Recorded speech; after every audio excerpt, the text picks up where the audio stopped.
ये कहानी है उत्तर प्रदेश के एक छोटे से गांव के एक सब्जी बेचने वाले की, जो रोज सुबह अपनी हरी हरी और ताजी ताजी सब्जियां गांव में बेचने के लिए आता था।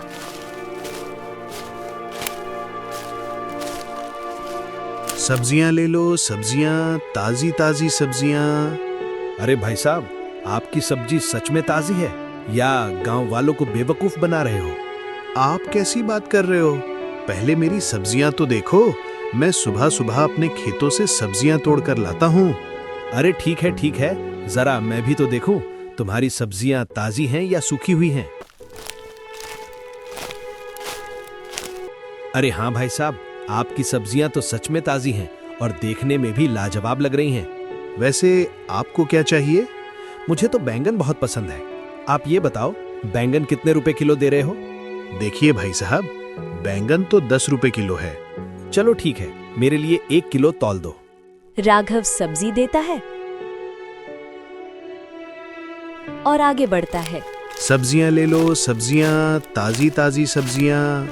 ये सब्जी वाले भैया, सब्जी कैसे दे रहे हो? वैसे आपको क्या लेना है बताइए। मुझे 1 किलो गोभी दे दीजिए। कितने रुपए हुए आपके इस गोभी के? आपके 20 रुपए हुआ है। राघव की सारी सब्जियां बिक जाती हैं। फिर राघव अपने घर जाता है।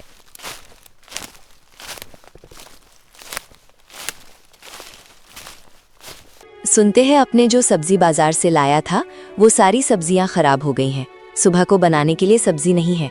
जाइए और बाजार से सब्जी लेकर आइए। ठीक है, मैं रामू से बोलकर बाजार से सब्जी मंगवा लेता हूँ।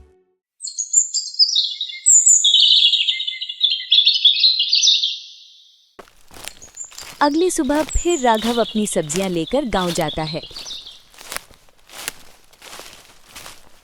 सब्जियां ले लो, सब्जियां, ताजी ताजी सब्जियां।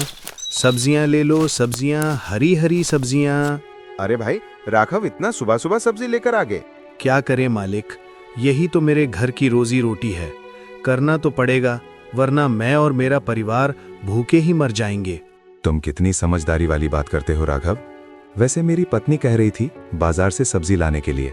जब तुम आ ही गए हो तो अब मुझे बाजार नहीं जाना पड़ेगा। अब सब्जी तुमसे ही ले लेता हूँ। आपको क्या दे दूं मालिक? मुझे 1 किलो बैगन और 1 किलो शिमला मिर्च दे दो। ठीक है मालिक।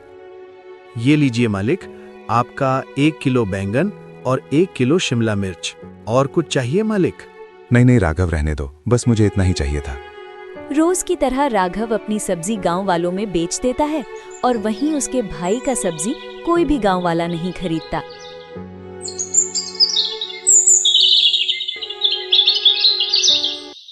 सब्जियां ले लो, सब्जियां, ताजी ताजी सब्जियां। सब्जियां ले लो, सब्जियां, हरी हरी सब्जियां। माँ जी, सब्जी ले लीजिए, देखिए कितनी हरी और ताजी सब्जियां हैं। नहीं, तुम्हारी सब्जी अच्छी नहीं होती। तुम जो सब्जी देते हो उसमें कीड़े होते हैं और कई दिन की सूखी होती है। मैं तो तुम्हारे भाई से ही खरीदूंगी। उसकी सब्जियां ताजी होती हैं और खाने में भी उसका स्वाद बहुत अच्छा होता है। गांव वालों की ये बात उसको बर्दाश्त नहीं होती। क्या हुआ है जी? आज आप बड़े उदास लग रहे हो। सब ठीक तो है ना? अगर ऐसे ही चलता रहा तो हम लोगों को एक वक्त का खाना भी नसीब नहीं होने वाला। ऐसी क्या आफत आ गई है कि आप इतने गुस्से में हैं? गांव में हमसे कोई भी गांव वाला सब्जी नहीं खरीद रहा है। सब यही कह रहे हैं तुम्हारी सब्जी ज्यादा दिन की है और सूखी हुई है। राघव की सब्जी ताजी और हरी होती है। हम गांव वाले तो सिर्फ राघव से ही सब्जी खरीदेंगे।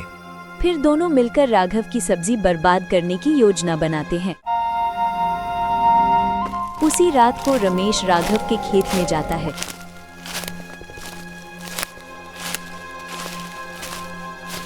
और उसके सब्जियों में दवाई छिड़कता है। अगली सुबह राघव रोज की तरह अपनी सब्जियां बेचने के लिए गांव में जाता है। सब्जियां ले लो, सब्जियां, ताजी ताजी सब्जियां। ये सब्जी वाले भैया, तुम्हारे पास गाजर होंगे क्या? मेरे पास ताजा ताजा गाजर है, अभी खेत से लेकर आ रहा हूँ। ठीक है, 2 किलो तोल दो। ये लीजिए, आपके 10 रुपए हो गए। फिर राघव सब्जी बेचते हुए आगे चला गया। सब्जियां ले लो, सब्जियां, ताजी ताजी सब्जियां। राघव सब्जी बेचने के बाद अपने घर जाता है।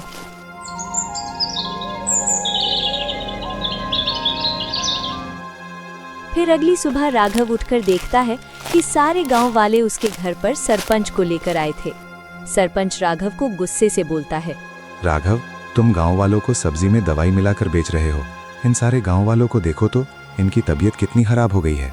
हाँ राघव, ये तूने ठीक नहीं किया। तुम्हारी सब्जी खाने के कारण मेरे पूरे बदन में खुजली हो रही है।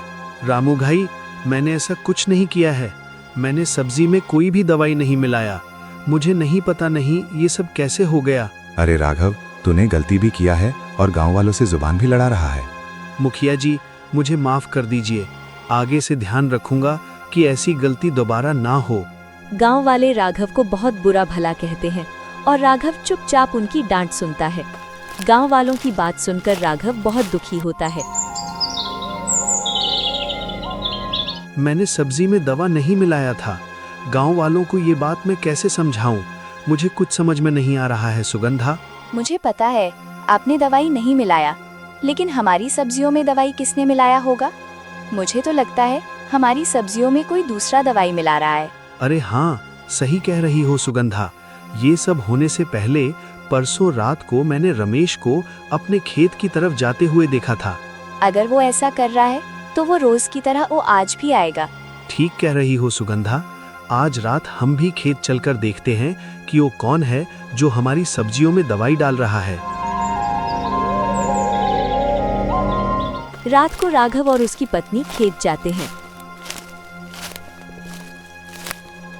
और वो एक पेड़ के पीछे जाकर छुप जाते हैं।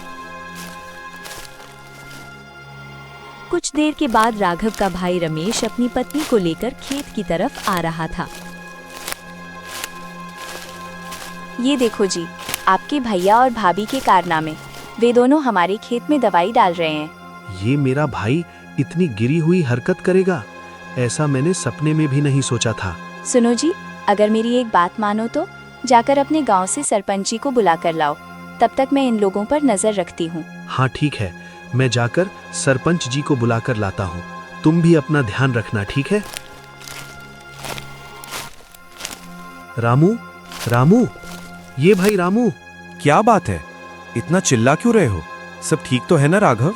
रामू भाई, सरपंच जी को बुला दो, उनको कुछ बहुत जरूरी बात बतानी है। रामू सरपंच को बुलाने जाता है। हाँ भाई राघव, इतनी रात में तुम मुझे कौन सी जरूरी बात बताने आए हो? सरपंच जी, आप सभी गांव वालों को यही लगता है ना, मैंने सब्जी में दवाई डाली थी? अरे हाँ भाई, तुमने ही तो मिलाई थी दवाई सुबह में, इसीलिए ही तो सभी गांव वाले तुम्हारे घर भी गए थे तुम्हारी शिकायत लेकर। नहीं सरपंच जी, मैंने इतना घटिया काम नहीं किया था। सरपंच जी, मैं आपसे निवेदन करता हूँ, आप मेरे साथ चलें और आप अपनी आंखों से खुद देख लीजिए, तभी आपको मुझ पर भरोसा होगा। सरपंच राघव के साथ उसके खेत पर जाता है। सरपंच राघव के खेत पर पहुंचकर देखता है कि राघव का भाई रमेश अपनी पत्नी के साथ उसके सब्जियों में दवाई मिला रहा था।